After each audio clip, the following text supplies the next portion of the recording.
Humanitarian po sa halip na ceasefire ang isinusulong naman ng Amerika sa Gaza. Saksi si JP Soriano.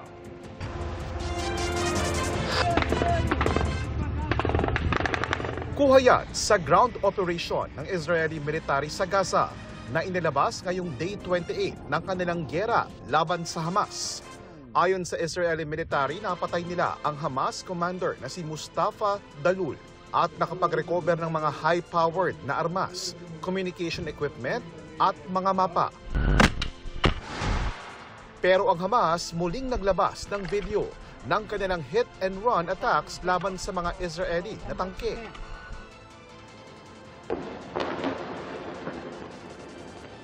Sa gitna yan ng patuloy na airstrikes ng isa, tumama sa bahay ng isang local journalist at kanyang 9 na kaanak sa Khan Yunis sa southern Gaza, ayon sa iba pa nilang mga kaanak at mga health official.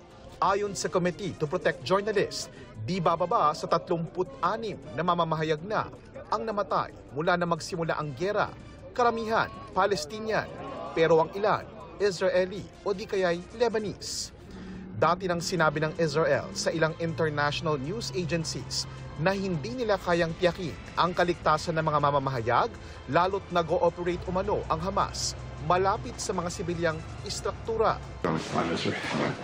Sa ikalawang pagkakataon mula nang magsimula ang gyera, nasa Israel muli si US Secretary of State Anthony Blinken para makapulong si Israeli Prime Minister Benjamin Netanyahu.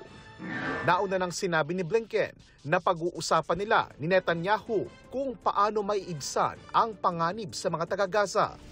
Do we advocate pauses by both sides here, temporary, localized, to be able to get Americans out, to be able to get aid in? You betcha we do. That doesn't mean that we're calling for a general ceasefire. Hang on a second.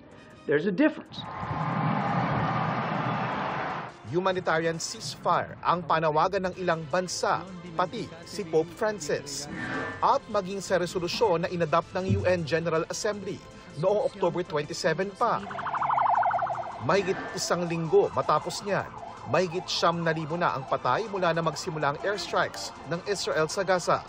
Naganti ng Israel sa pag-atake ng Hamas noong October 7, kung saan nasa 1,400 ang patay. Ayon naman sa Israel, 6 na milyong text messages at 4 na milyong tawag sa telepono ang ipinadala nila para magbabala tungkol sa mga airstrike. Sa videong ito, mula sa Israeli military, kita ang mga tunnel umano ng Hamas na sinira ng mga tropa ng Israel. Di bababa sa 23 sundalo naman ng Israel ang napatay sa ground assault. Ayon sa ambassador ng Israel sa Pilipinas, hindi ang mga Palestino ang kalaban nila sa Gaza, kundi ang Hamas. Wala rin daw plano ang Israel na sakupin ang Gaza. Free Gaza from Hamas. Hamas has an ideology, an Islamist ideology, and there is no room from their point of view for political solution. Patuloy rin ang tensyon sa hilagang bahagi ng Israel. 2 Israeli ang sugatan sa lungsod ng Kiryat Shmona dahil sa pagtama ng rocket. Sa ulat ng Reuters, sinabi ng kanilang source na naglunsad ng pag-atake ang grupong Hezbollah sa 19 na posisyon sa northern Israel. Kanina, 6 na OFW ang dumating sa NAIA, ang ikalawang batch ng mga OFW na lumikas mula Lebanon.